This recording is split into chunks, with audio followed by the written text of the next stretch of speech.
Shalom adik-adik, salam jumpa dalam pelajaran sekolah sahabat kita hari ini. Kita bersyukur untuk semua kebaikan yang Tuhan telah berikan. Dan sebelum kita belajar pelajaran sekolah sahabat kita, baiklah kita berdoa. Terima kasih Bapa dalam surga karena Engkau baik, memberikan kesempatan bagi kami untuk belajar firman Tuhan. Ajarilah kami supaya kami bijaksana dan Roh Kudus memberi kuasa untuk menghidupkan dalam hidup kami. Dalam nama Yesus kami berdoa. Amin. Adik-adik, pelajaran sekolah sahabat kita judulnya berkepala dingin atau kepala dipenggal. Wah, ngeri juga ya, berkepala dingin atau kepala itu dipenggal. Dengan ayat hafalan Roma 12 ayat 1. Bunyinya seperti ini. Karena itu saudara-saudara, demi kemurahan Allah, aku menasihatkan kamu, supaya kamu mempersembahkan tubuhmu sebagai persembahan yang kudus dan yang berkenan kepada Allah. Itulah adalah ibadahmu yang patut. Jadi kita diminta untuk mempersembahkan tubuh kita kepada Allah. Allah mau kita menyembah Dia melalui tubuh kita juga dan jiwa kita. Pelajaran kita tentang Yohanes lagi adik-adik. Sekarang Yohanes masih meringkuk sendiri di penjara yang gelap dan dingin, ya. Dan dia selalu mengingat-ingat pengalamannya berkhotbah di Sungai Yordan, membuat suatu pertobatan yang besar. Reformasi yang besar. Dia ingat dia berjalan di alam yang indah, kicau burung dan pohon-pohon yang memberikan pelajaran kedamaian baginya. Banyak orang datang termasuk orang-orang Farisi. Dia berkhotbah, bertobatlah kamu, jangan kamu menjadi sombong, jangan mementingkan diri, jangan berzina. Nah, adik-adik, penggambaran itu langsung ditujukan kepada Herodes. Herodes adalah kepala dari daerah di situ. Nah, Herodes telah mengambil istri dari saudaranya Filipus. Dan itulah yang ditegur oleh Yohanes. Jadi istrinya itu bernama Herodias. Waktu dia ditegur, dia jadi marah, mengambil kesempatan, kapan saya balas ya. Lalu kesempatan datang. Yohanes dimasukkan ke penjara karena keberaniannya menegur kesalahan. Tapi pada suatu hari sesuatu terjadi. Hari ulang tahun Herodes, Herodias istrinya membuat pesta yang besar sekali. Makanan mewah, minuman-minuman yang memabukkan ada di sana.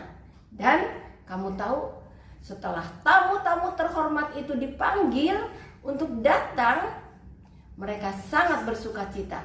Dan mereka itu akhirnya minum minuman keras yang membuat seseorang tidak dapat berpikir dengan baik. Tiba-tiba pada pesta yang meriah itu sudah dipersiapkan seorang perempuan cilik, anak dari Herodias, namanya Salome. Dengan musik yang meriah, dia datang dan menari meliuk-liuk sehingga Herodes terpesona. Dia teringat kepada istrinya pertama kali dia lihat Herodias, dia ingat juga Salome. Setelah berakhir tariannya, Herodes memanggil dia. Jadi pada akhir dari tariannya, Herodes berkata kepada Salome, kamu mau apa? Separuh dari kerajaanku akan kuberikan kepadamu. Dia kan mabuk, dia berkata-kata dengan tidak waras. Cepat-cepat Salome pergi kepada ibunya. Ibu, mau minta apa? Oh, sini, bilang, bawa dulang ini. Berikanlah kepala Yohanes Pembaptis di atas dulang ini. Adik-adik, seorang anak meminta sesuatu yang sangat mengerikan. Padahal sebenarnya Herodes itu percaya bahwa Yohanes adalah seorang nabi dan dia mau membebaskan dia. Sebenarnya dia tidak tega melakukannya karena pengaruh alkohol. Dia tidak pernah dapat berpikir dengan baik. Segera dia menyuruh orang untuk pergi ke penjara, memenggal kepala Yohanes. Adik-adik, sesuatu yang sangat mengerikan. Pelajaran penting yang kita harus ingat. Pengaruh alkohol membuat pikiran kita tidak dapat bekerja dengan baik. Yang kedua, adik-adik, tidak selamanya orang benar itu hidup dengan senang atau damai. Kadang-kadang mengalami penderitaan seperti Yohanes.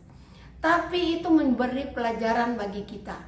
Dalam penderitaan kita ingat Yohanes, karena dia mendapat upah di surga, keselamatan yang disediakan baginya.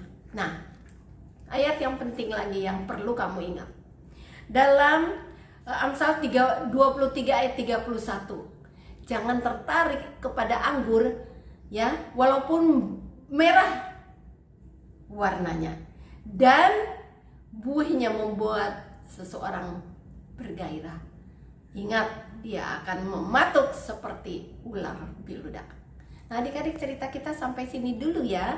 Mari kita berdoa. Terima kasih Tuhan, karena Engkau menyertai pelajaran kami sampai pada saat ini. Dan tolonglah kami untuk selalu menyembah Tuhan dengan tubuh kami, menjaga tubuh kami untuk mempersembahkannya bagi Tuhan. Kami mohon juga Engkau melindungi kami Tuhan, agar kami tetap selamat dalam kebenaran. Dalam nama Yesus kami berdoa, amin. Adik-adik, sampai jumpa ya. Tuhan Yesus memberkati.